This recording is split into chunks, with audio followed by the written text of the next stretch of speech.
e te pūtanga o te tauira. E ki kia rangi e tūnei ki e ki kia rangi tāhuahua. Tēnei e te patu kei au kei te kaunga tapu. Te mauri tū te whiwhi anuku, tū te whiwhi arangi. Ko te whiwhi e waho ko te rau e waho. Pūri tia mai waho, tāpi o mai waho. Tēnā te mauri ka whakapiki, tēnā te mauri ka whakakape. Te mauri o ēnei ngā tōnga, te mauri hoki o ēnei ngā tauira. Whāno hara mai te toki. Aumi e, hui e, tāe ki Thank you, Mātua. Thank you very much. And tēnā koutou katoa. Ko Victoria te monga, ko Cook Strait te moana, ko no Ponaki aho, ko Jean Rollinson Roa, ko Te Tipa Williams toku Mātua, ko Alana Madgwick toku ingoa. Tēnā koutou, tēnā koutou, tēnā koutou katoa. And talofa lava. Welcome everyone to our Critical Literacy webinar, which we are very excited to bring you this evening. Our panel is all ready to go, and we hope you're got your pajamas on or a cup of tea at least, and you sit back and relax and enjoy our session this evening. So just a bit of logistics before I get our wonderful panel to introduce themselves. If you haven't done a webinar before, it is interactive. Your camera is not on, but please enjoy the chat. So find the chat function in your on your screen, and you'll see that you can introduce yourself on the chat to your other attendees. And you can also ask a question of the panel. So find the question and answer button at the bottom. And if you would like a question to ask the panel anytime during this webinar, please post it in that Q&A, and I'll do my best to bring those questions to the panel at the right time. Also, if you would like to share this or have another time to reflect back on what's been said today, this session is recorded and will be available on the educationist websites and other websites. And if you wouldn't mind doing us a favour by giving us a little bit of feedback on a survey that will be emailed to you later. This survey will also include the contact details of the panel. So I'll just stop screen sharing. And just a little bit more about myself for those of you who don't know me. I am a professional learning and development facilitator. I am passionate about three big topics. Obviously, secondary literacy is one of my things that I'm extremely passionate about, even though I'm a trained maths teacher.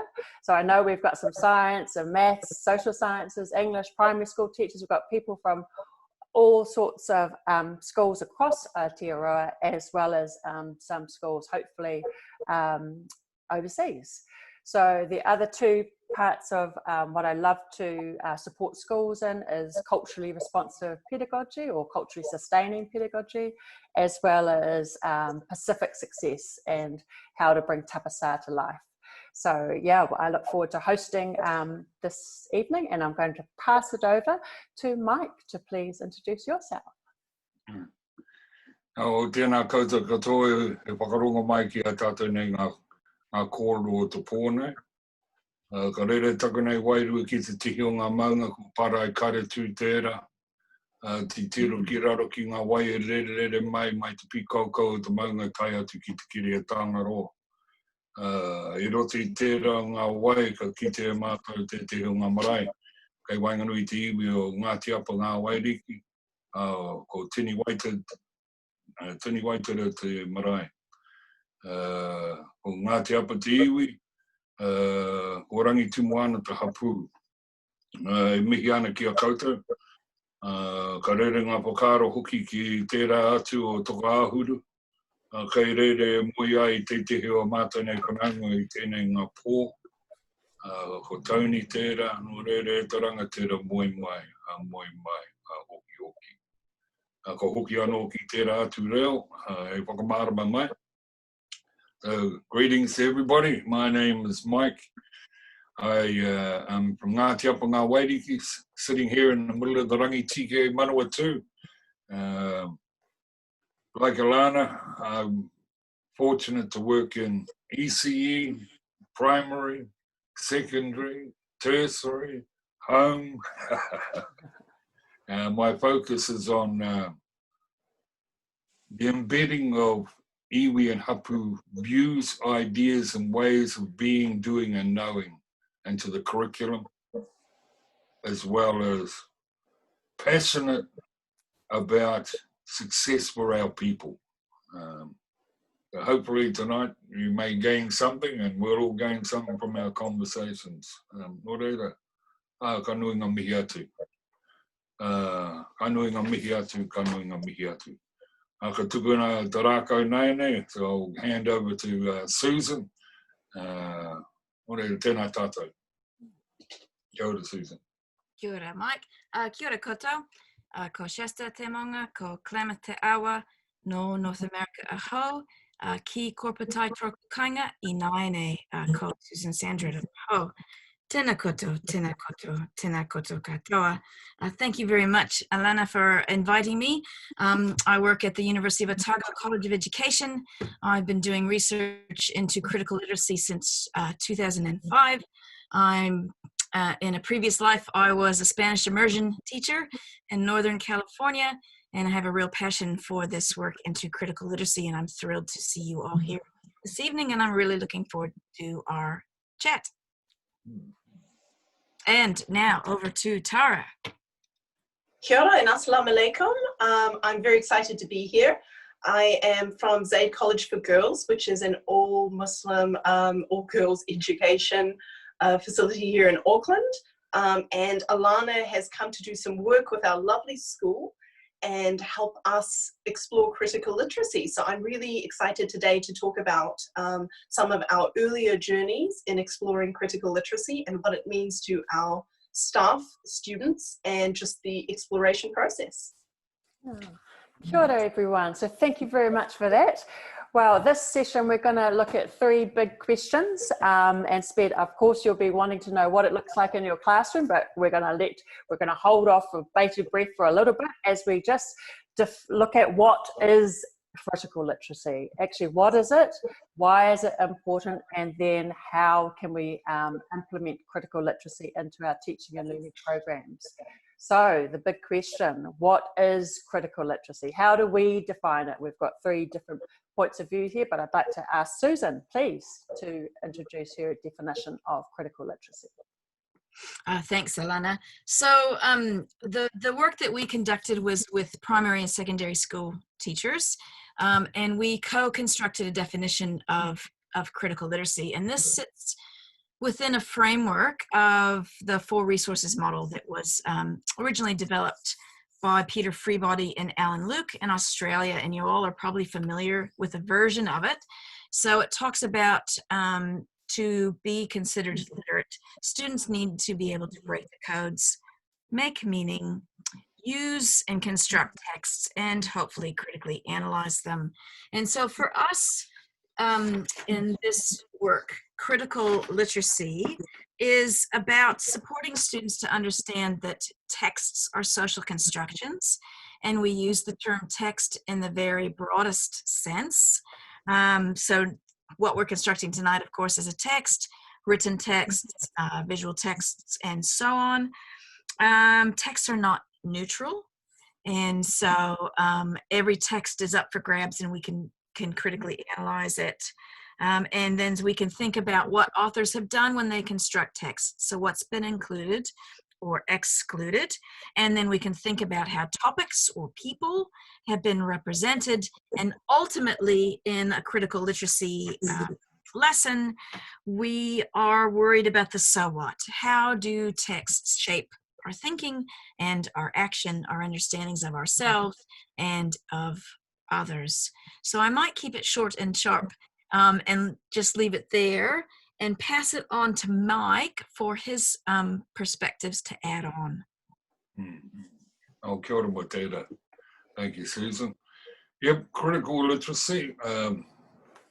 Where I am, I use a slightly different term, but it means exactly the same thing.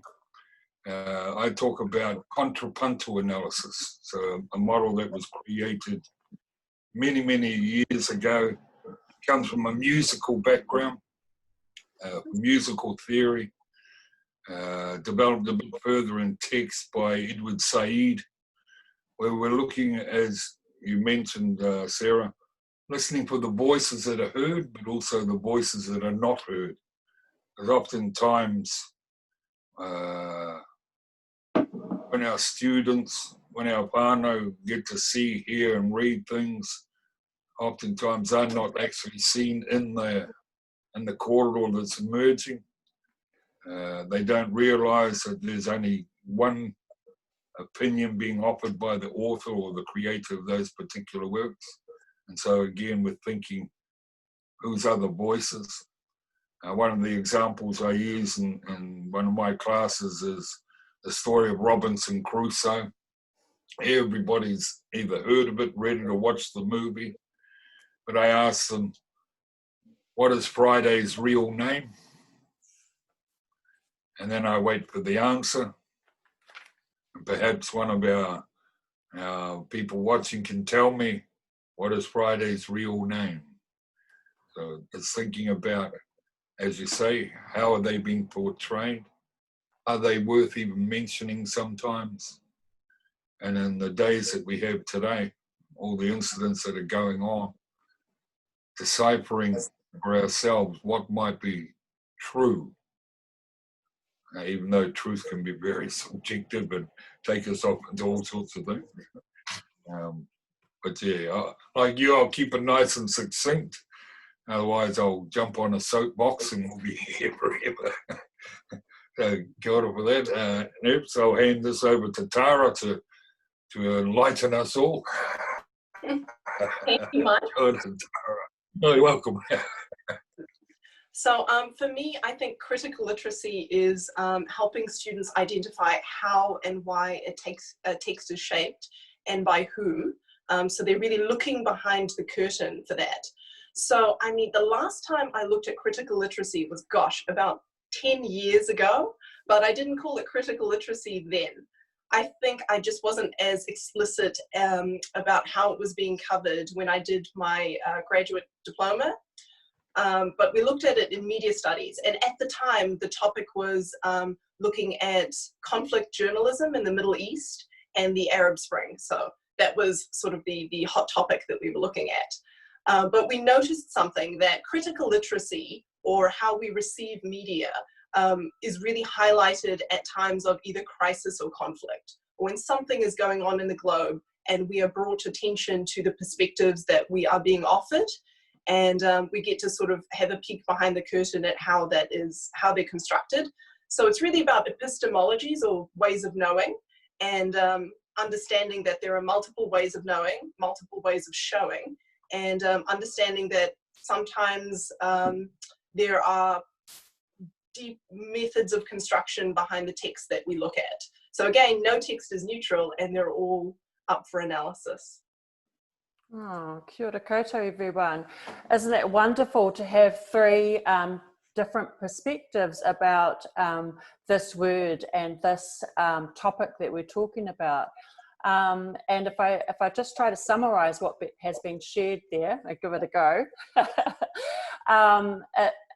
When we think about critical literacy, we're really, as Susan started with, realize that every text, whether it's written, whether it's a graph, whether it's a visual text, whether it's a poster, whether it's a poem, a table, all of those texts which are made for a certain purpose for students, for people to make meaning from. So when we look at text as such a wide and lateral view of what text is, that means we're really looking at all sorts of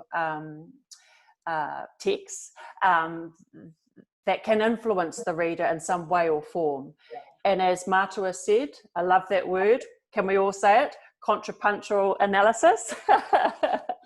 It's really about acknowledging when we read and interpret a text that we are listening to the voices of what is being said by that text, and perhaps noticing which voices are missed. And then as Tara goes back, you know, through her reflections as an English teacher and also a literacy leader at her school, it's really thinking of the how, the why, the what, and the who behind the text. So there we go. We've got 3 great definitions. And I just would like to add my little 2 cents if I can. If I break down, so critical literacy is 2 words. If we just look at defining what literacy is, because I find in coming into schools, literacy can sometimes have some inferences of, oh no, here's literacy again. And I think we need to explore what literacy really means. And for me, it's very much what you've all said, that when we create meaningful text or we make meaning of meaningful text, we have to think about the audience and the purpose, the style and conventions to make it meet its purpose. So that's in the word literacy. But if we put critical literacy in front of that word, then we're acknowledging that everything that we read, everything that we listen to, there's a certain meaning or voice to it. And if we can be more critically literate, then we are more enabled to choose how it influences our thinking. So our next question, we may not need to just unpack this in too much depth, because we know that everyone that's joined us today is very passionate about critical literacy. But the question is, why is it important? Why is it important? Why do we think it's important? Do we just want to touch on that? Mike? Yes. Or why and how? How about that? Yep. No, that's I'm trying to keep it at a surface level. Why is it important? Because language and text, so we're talking about text as you mentioned, and graphs, words, posters, all those sorts of things, carry with them the aronga of that person who's written it.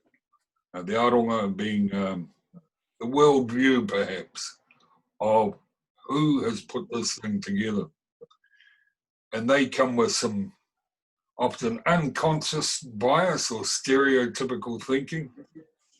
And when we present work to our students, whether they're in a primary school, a secondary school, or even in tertiary, we've got to make sure that they understand that it is from there.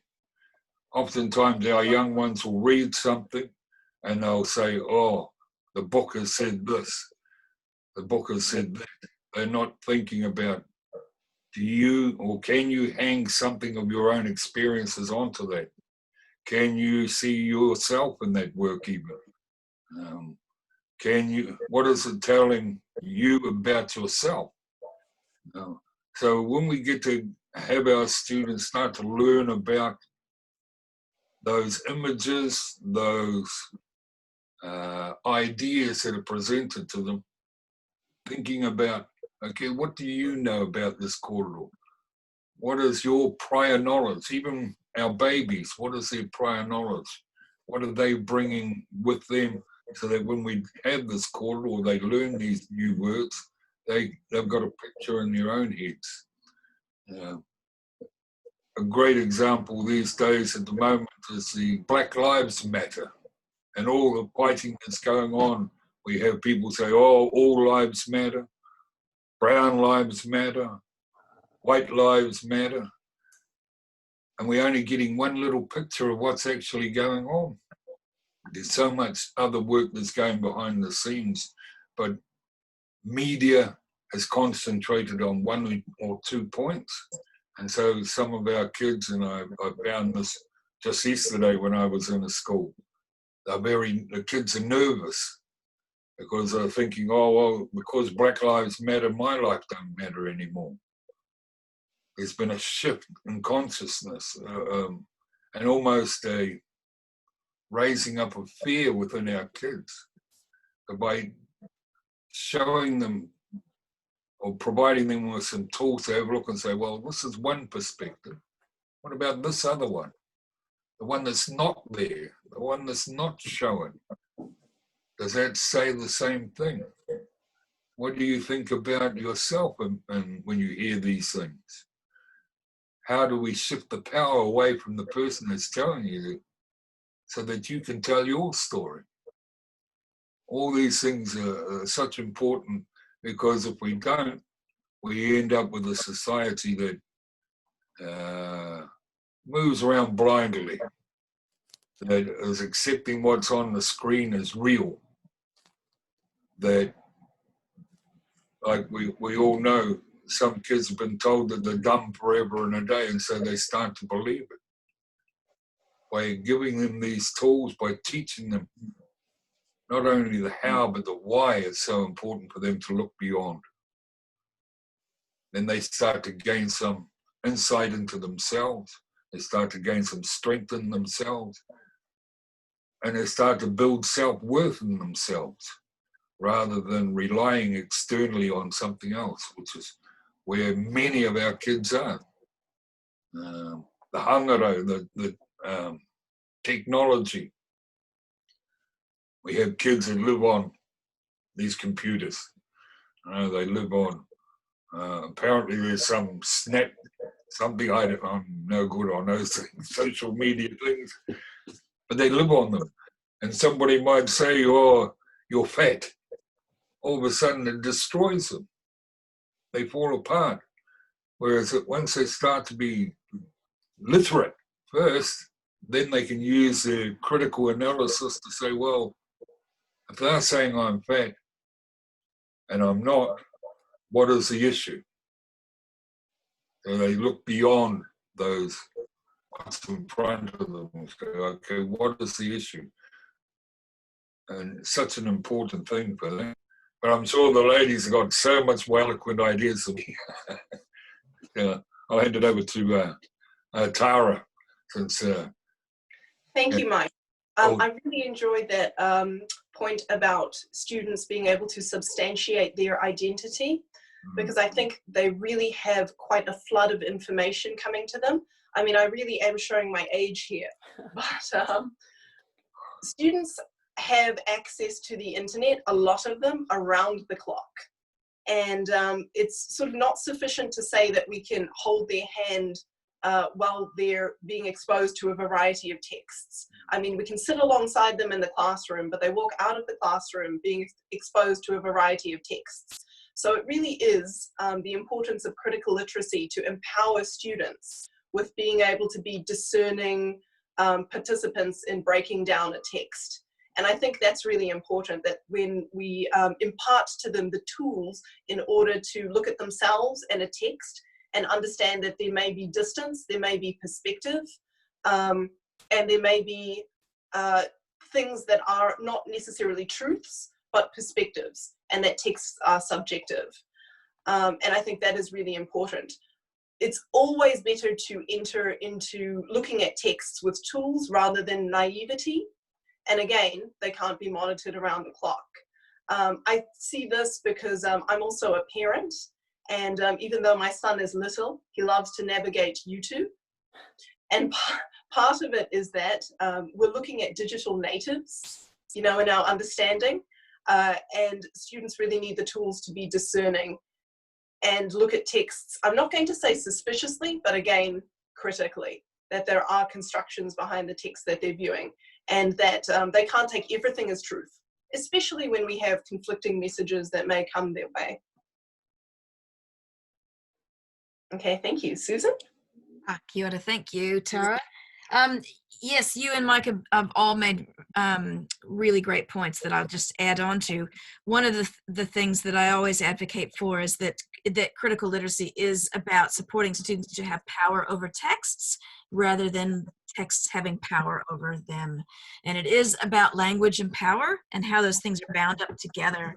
And ultimately, of course, we want our students to be both consumers of text, but also creators of new text that speak back. And with all the affordances of technology that students have available to them, they have lots of ways to speak back to texts that they think are biased, unfair, unjust. And I think that's part of our work, is to support them to not only interrogate the texts that other people make, the texts that they themselves construct. So I might just leave with that point. Thanks. Gosh, some great discussions there. Just thinking through the why it's so important, and drawing on what you've all said there. I remember seeing a science teacher teaching critical literacy in Zayed, and the school that Tara comes from. And when she asked at the end of the lesson how important the skills were that she had explicitly taught in science, that it was unanimous. The young people know that they want to learn these skills about how to be critically literate. They're very aware that they're immersed in it, and sometimes, as you've all mentioned, when the texts have power over them, or they let them have power over them, they really feel powerless, and how much it affects their identity and who they are. So especially after COVID, this is why we're talking about this now. We see this as an absolute must to be taught in schools to support our young people to have power over texts themselves, and not the other way around, to reduce anxiety, to be able to understand and interpret things that have influence over them. So now we're really going to get into the nitty-gritty, because I know everyone's dying for this. So how do we do it?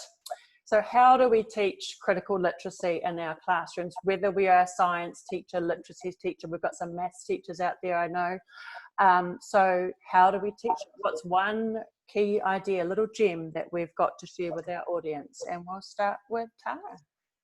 Okay, wonderful. Thank you, Alana. I have two ideas. Great. So I'm going to try and go through them as quickly as possible, because this was my first sort of dipping my toe back into the water of critical literacy in a deliberate way. So I teach media studies, level 2 and 3, and we do that explicitly in media studies. But I realized when Alana had given our school some assistance with critical literacy that I hadn't been teaching it explicitly and sharing my intention with the students, and that really helped. So going back, I think the first thing that I did was I wanted to prepare this for an English classroom, level 2, and the students were looking at a research standard.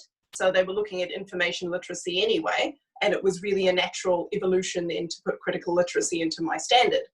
So I think the first thing that I found out was when preparing my lesson, I recognized that I actually had positions and bias already as a teacher. And that was quite an educational experience for myself.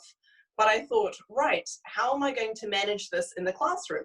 So what I did was I took my resource and I ran it by a colleague just to talk her through as I would instruct the students. And she actually identified in my dialogue that I already had implicit bias in my dialogue.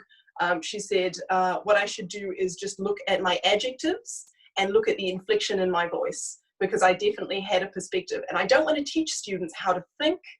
I want to teach them the tools to think for themselves. So I think that was the number one thing that I had to do, is really reflect on my position before I started introducing text to students that we could break down with the tools we were going to explore. And then, of course, the second thing was now that we were exploring texts, I had to look at avoiding confirmation bias. So the context with this was we were looking at the euthanasia bill in New Zealand. And of course, I teach at a special character school. So we have a particular perspective on that already going into the topic. And I had to be very careful then that if we were examining something from multiple perspectives, that I don't just use my own bias and break down sort of the dominant perspective with students.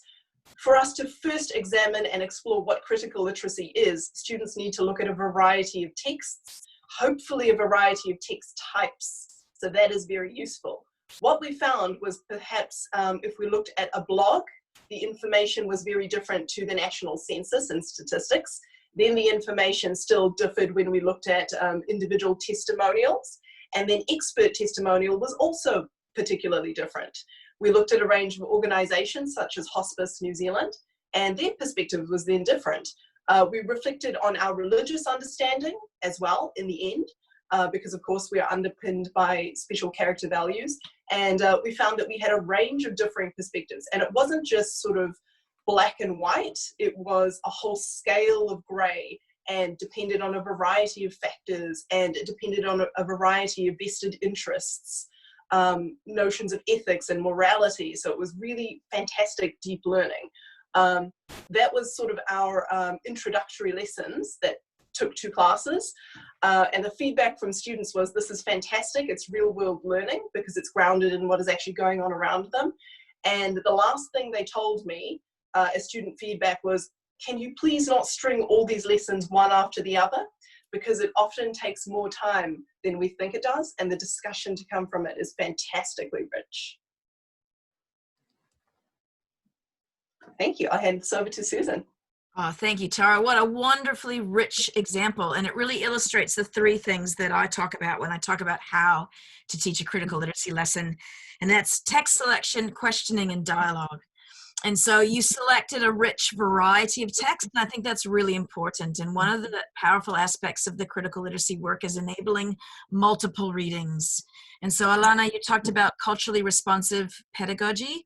When you allow the students to bring in their funds of knowledge into the classroom to support the meaning making and analysis of different texts. Of course, you're validating and you're recognizing their meaning making resources. And then questioning, there are a variety of different questions that you can ask depending on your focus. If you want to look at inclusion or exclusion or representation, you'll choose your questions to suit those discussion areas. And what I always encourage my initial teacher education students is less is more. And I think that's what you were alluding to, Tara, the rich dialogue that you can get going, and that you don't actually need a huge scattergun of questions. You need a few really rich open questions that don't have a right answer to avoid your confirmation bias or your concern, to allow that dialogue to develop. And then the last thing I encourage people to think about as they're developing their critical literacy practice as a teacher is to think about their dialogue skill really explicitly.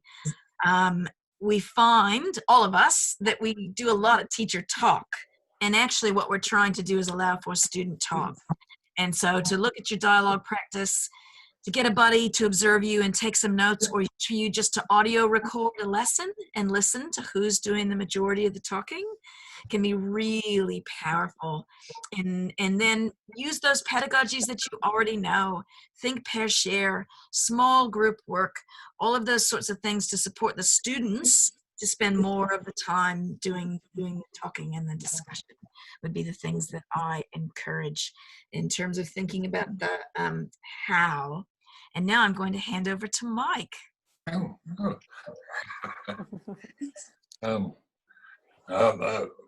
think both of you have hit it right on the head.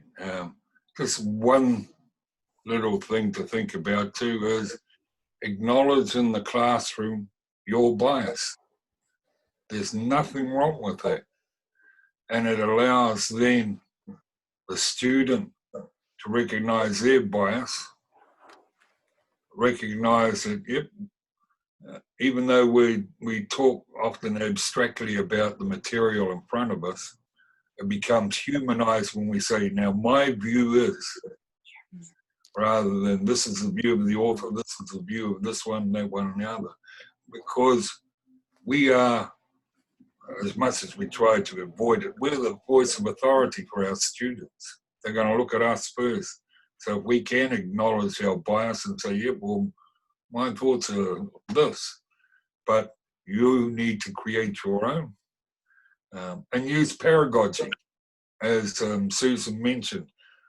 Pedagogical work is awesome for this, where you have what we used to call tuakana work. So the partnerships and the relationships within the classroom. So you'll have the older ones talking, teaching, sharing with the young ones, and it flips back again.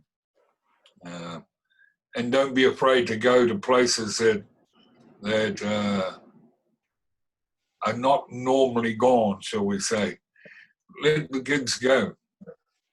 We still have the control to bring it back and refocus in, but if we start to cut them off, sometimes it becomes a picture formed in the mind, oh, we can't go there, so it becomes, oh, that must be restricted, or oh, we're not allowed to go there, rather than, that's fine. But again, too, like Susan mentioned, the small bites, so we get that chance to mull over what they've learned, think about it, and connect it up to where they are.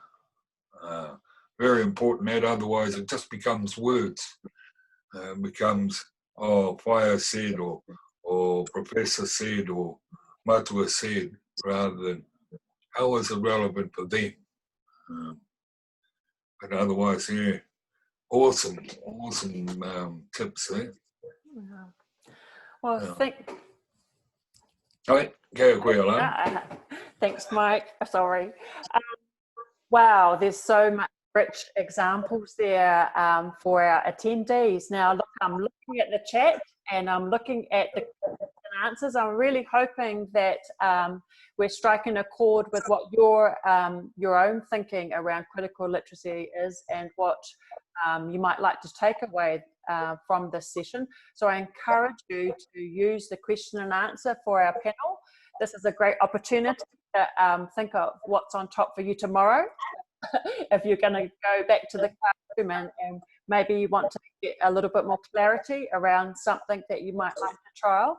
So please, this is your time. We've put together an opportunity for everyone to explore what it means for you in your classroom practice. So don't be shy. Let's see some questions from our attendees to our panel there.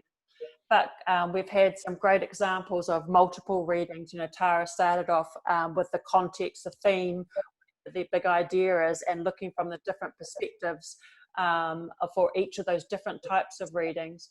Then we've got from Susan an acknowledging of building on from the funds of knowledge of a young person's own perspective of the text, and then having small but powerful questions that you dig deeper into instead of having a whole range which can be overwhelming for young people, and really valuing who's doing all the talking in the classroom. I know that's a good one. But the good old think, pair, share works a treat, stops, helps our young people to pause, to talk to each other, and then to come back and be in a whole class or small group discussion. And then mātua, tuakana teina, and also acknowledging it's okay for us to share our viewpoint and to share how we interpret it, because we're modelling. We are always modelling. We are the adult in the room. So how we think aloud around our understanding of the text doesn't mean that we're always right, but we want to help our young people have, as Tara says, the tools to think for themselves, and not to rely on our interpretation, but to rely on their ability to unpack the text themselves and think about what is this really saying, and why might they be saying this, and how does it impact on how I view the world. So hopefully that's some good gems for our audience here. I think we've now got 8 questions. Let me have a quick look and see what we've got. Oh, interesting. So, we've got some interesting questions about school timetabling. Sometimes we feel hard to honour the depth of conversation, and that sometimes the time of when we have young people can restrict being able to go into depth with some of our discussion. So that's one question. And also people want some resources, some good readings. I guess we can pass it on after this, but what about for quiet students? That's a great question. So any tips for encouraging those quiet or reluctant students during discussion times? So I'm going to just open that to the panel, whoever's got some ideas and that particular question. That rings home for me, actually. So I would encourage you to start with the pairs and the small group work and build students' confidence, where they only have to talk to one other person or 2 or 3 other people, and even use those cooperative group roles. Someone could be the speaker for the group, the recorder for the group. And so build everybody's confidence, and don't start with whole class. Start small would be my suggestion. Tara, you might be able to add on to that. Yes, so we have some English language learners, and I think sometimes even in the peer situation, they don't have the vocabulary to sometimes articulate what they want to say. So I have started just of this week using a writing frame or a speaking frame, so that they can really just get to the core of what they mean rather than being intimidated by the phrasing and communication barrier. Great. Great idea. And I found even myself, if you sit next to them and just ask them the question, so it's one-on-one, you'll find that they may not be, or they might be shy or scared to articulate to the whole class, as was mentioned, or even to their mate, because they might think that their response is silly or that their mate might put them down. So when you sit quietly with them, looking at their work, but just ask them the question, oftentimes they'll slowly emerge out of their shell, and then you can put them with a pair or a small grouping, and away they fly. I find that with a lot with our own tamariki. They're so used to being told that they're not that clever. When you sit next to them, you get down to their level and you go, oh, what do you think of that? Just nice, simple, casual call at their level. They start to have a bit of an answer. It might be only a 1 or 2 answer at the beginning, but over time you might get 5 words, 10 words, and then they start to feel better about themselves. Their head starts to rise out of their chest, and oh, away they go. It's awesome. Yeah. Kia ora koutou, everyone. That's some great ideas there. And I just would like to add one. Talking to the text, Cynthia, her name escapes me, she came from America. She's modeled an approach of talking to the text, where actually you have the text on a piece of paper in front of the students, and you give them a pen, and you want them to write all around the outside of the text. Any question they have, their predictions, what they think it will be about, underline the key words. You really want, so you can't be too precious about your photocopying budget, but you really want them to get all of their questions and ideas that in their brain on the text. So then when you've got some questions, some ideas, some highlights, there's something for them to have a conversation about. So it's a great stepping into that dialogue and helping them think that all their questions are valid, nothing is wrong. Let's just put it down on paper and have a go to have a discussion. Cynthia Greenleaf, thank you very much from our attendees. We've also got some great other questions. Oh, I like this one, and it kind of brings on what Matua said about Black Lives Matter. What about when what do we do when some of the text or some of the questions or some of the perspectives that are brought to a discussion can verge on slightly dangerous responses that could be actually harmful for certain groups, for certain people?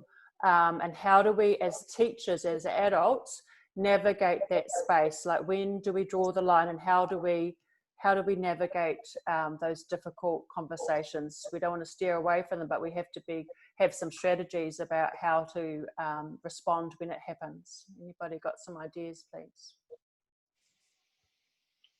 I think that it's really all about the relationship you have with the students in the classroom. And I know that's a really conclusive thing to say, but sometimes it doesn't hurt to ask the students. If you're coming up to something which may be possibly controversial, you could ask them, how may we feel about approaching this topic? And setting the ground rules for yourself and students about perhaps the etiquettes of discussing a topic can really help. And again, we find that in my school, which is special character.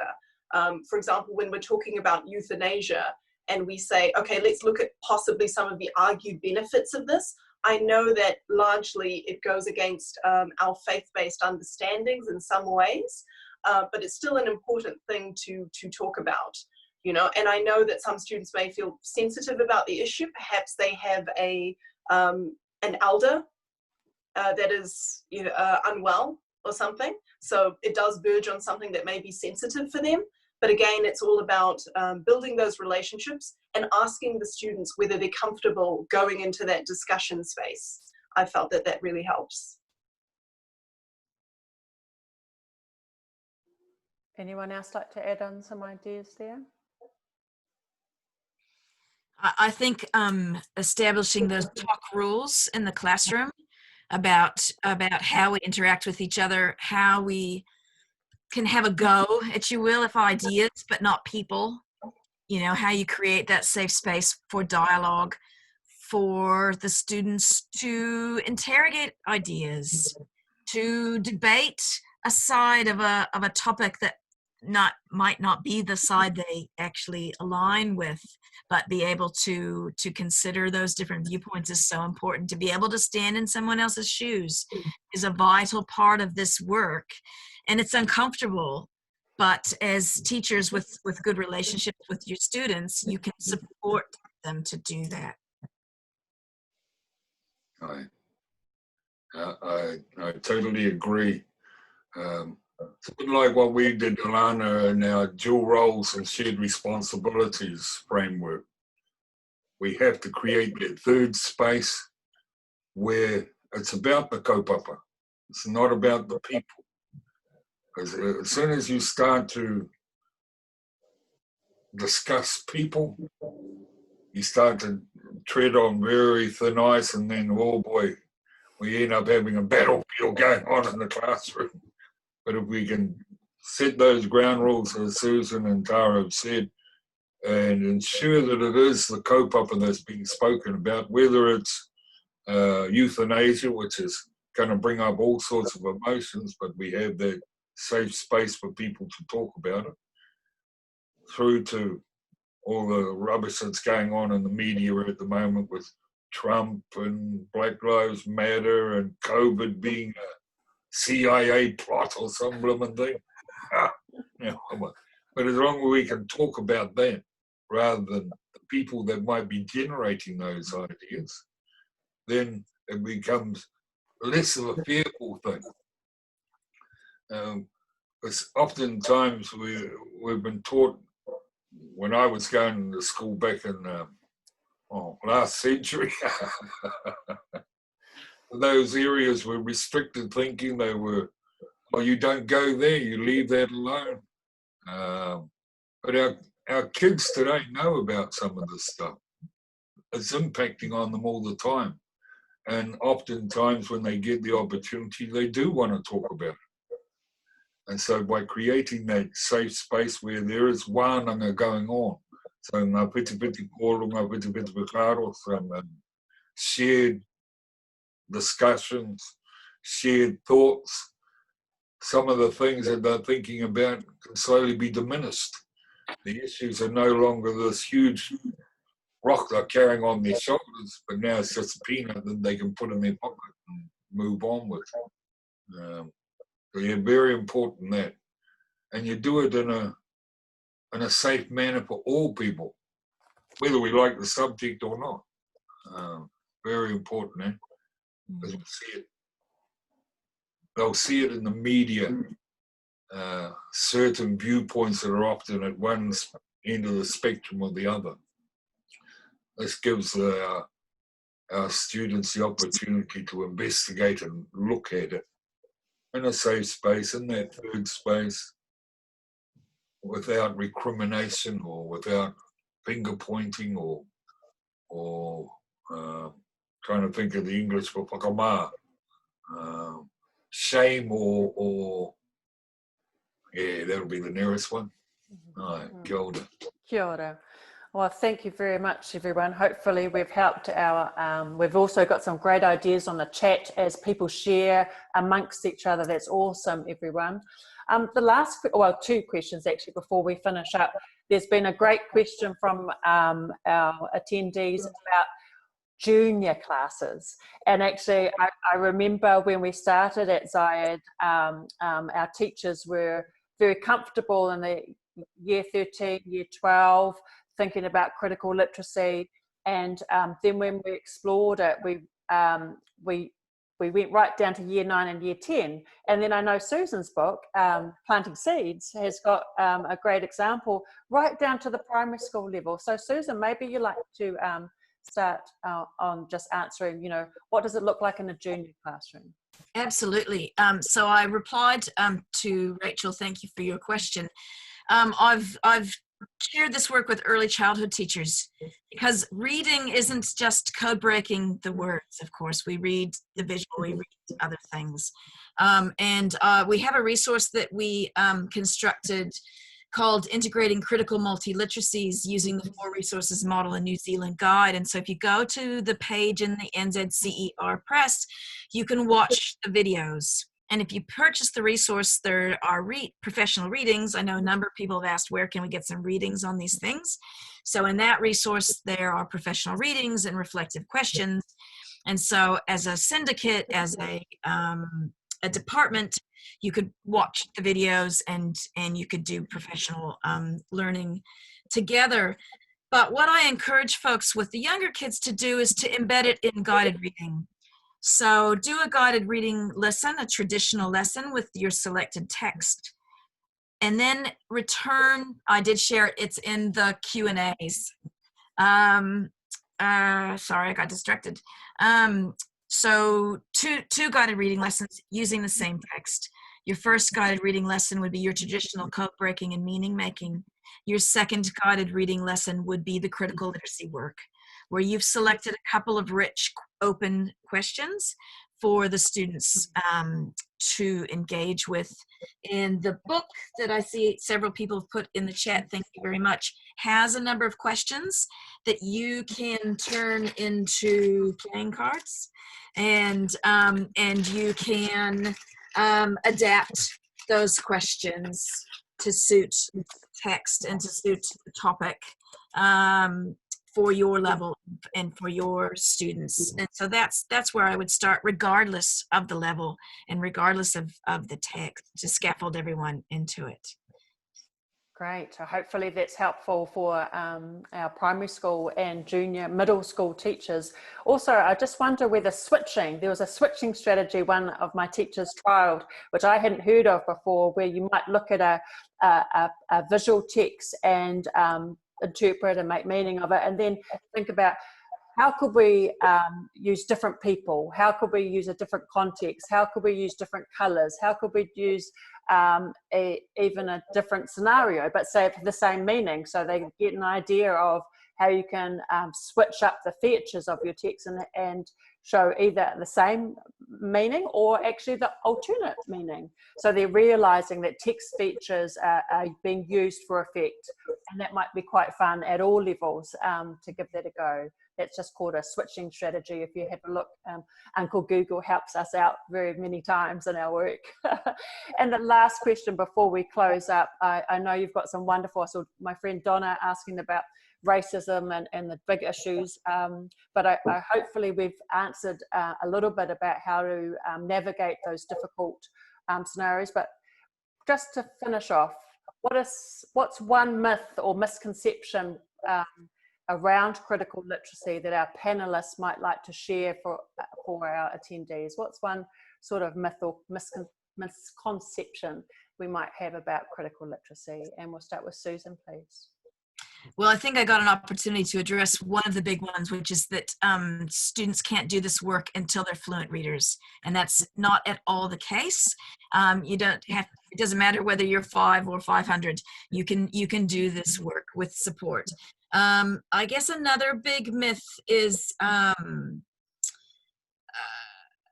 the ethical work, I guess, that's involved. And I think if you're careful, like Tara, you were really brave in sharing with us your first go at it and realizing that you needed to interrogate yourself and your own readings.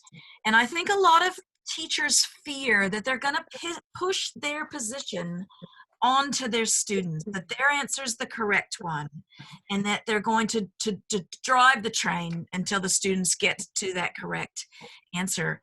But I think if you go into it saying, well, this is my reading, but I know there are lots of other readings, and that doesn't make mine correct. And I know the teachers in the critical literacy projects found it really powerful when they put up their reading and then encourage the students to have a go at it and say, well, this is just what I think. What do you think? And the students really found that quite empowering, that in this moment, in this lesson, their teacher wasn't the holder of all of the knowledge, that they had valuable and important knowledge to share, and that they could co-construct their understandings together. And so I think you can avoid that fear of you pushing your reading onto your students by going in with that open and critically reflective position of your own readings. So we pass it over to Mike. Thank you. Yeah. Got to press the right button. Myths and misconceptions are always interesting. Now, one of the myths that we often hear in terms of critical literacy is that we don't know what we're talking about. We don't know what it's like in a classroom. We don't know how difficult it is in communities. People often forget we've been there, we've done that. And you're not alone. So when we come to critical literacy, don't be scared, be brave. Got to be brave.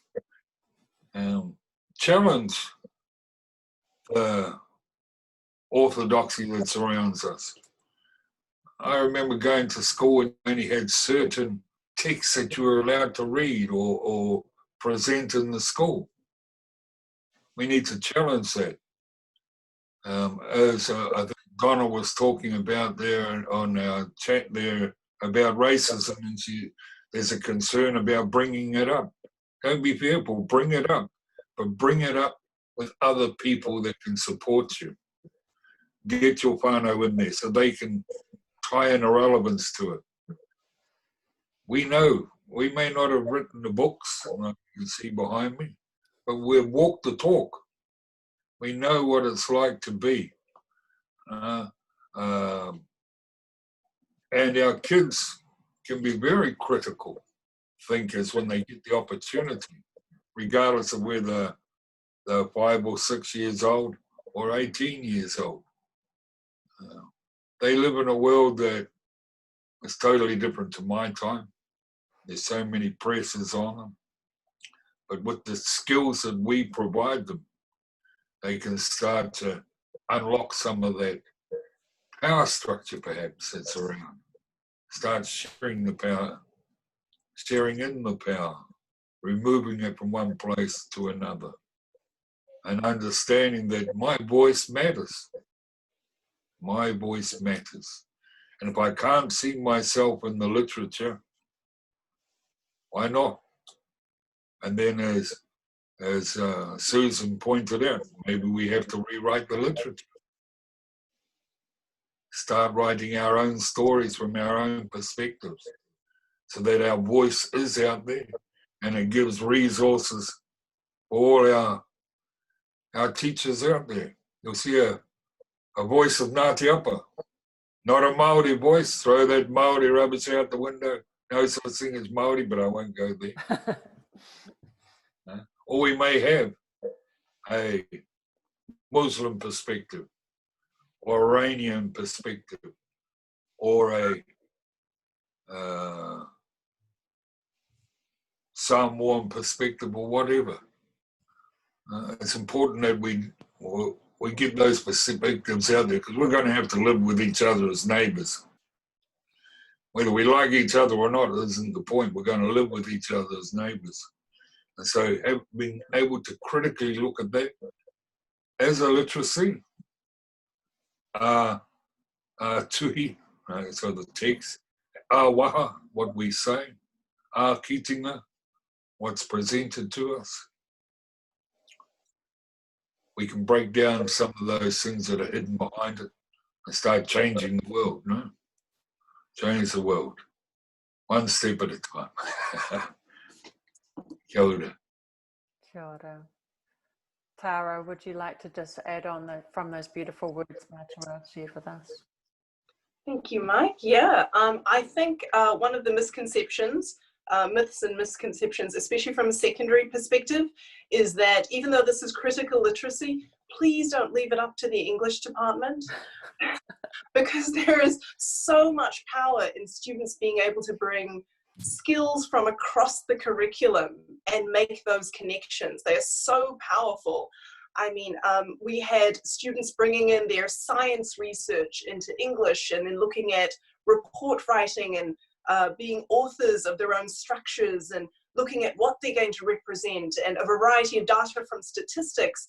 They knew that then from stats that the participant pool mattered and the gender of the participant pool, the age, the cultural orientation, and that was fantastic. And those are things that myself as a literacy leader or even head of English, I'm not an expert on statistics, so that they could bring that richness from a numeracy heavy subject into my subject really enriched their knowledge and helped me also be part of the learning journey with them, where they could tell me that, oh, well, let's look at the sample size for that participant group. Let's look at the way the data is skewed, which is really superb. So it gives a great opportunity for reciprocal learning, and the power of cross-curricular cannot be emphasized enough for critical literacy. Yay. Yay. Isn't that wonderful? I just feel so blessed, honestly, with all of your expertise and your voice and the different perspectives of our panel. We can see on the side that people have really appreciated this opportunity to think, to take a pause from their busyness and just take time out to think about how important these life skills are for our young people. I really want to thank Susan. I want to thank Mātua Mike. I want to thank Tara for all of your gifts and expertise. And I really hope that tomorrow all of our attendees go back to their classrooms, go back to their schools, their communities, and generate a discussion around what's really most important at this time for our young people, and how can we build critical literacy collaboratively in every single classroom, in every single school, and help our young people be able to choose when to be influenced by text rather than let the text influence them. So thank you very much. Mātua, would you like to finish us off appropriately, and then we'll say goodbye to everybody. Right. Au kia ora no tātou e whakarongo mai ki a mātou e tēnei ngā rangi. Ka tika ka mihi atu ki a koutou e tono mai, e tukuna mai o koutou nei kōro. E runga I tēnei mea te ipurangi. Mi haro rawa atu o koutou nei pātai, o koutou nei kōro, e tau ai I runga I tēnei. Kia puo ai te hari me te kō o tanākau, ki te kite ai o koutou nei pātai, o koutou nei kōro rānei. Anō reira ka nui ngā mihi. Ka tukuna anō ngā kōro ki te wahi ngaro, ki te mea ngaro rānei, nānei menaki I te aki ai koutou, I runga anō I te whakaro kotahi, I runga I te matu o te pēno. Nō reira, kia tauna manaki tonga te mea ngaro, ki runga ki tēnā o tātou, kia māhea te hua mā kihi, toi te kupu, toi te reo, Toi te aroha, toi hoki a tātou nei mātauranga kia tuturu ka whakamaua kia tīna, tīna. Aumi e, hui e, tai. Ai ki e. Kia ora. Kia ora.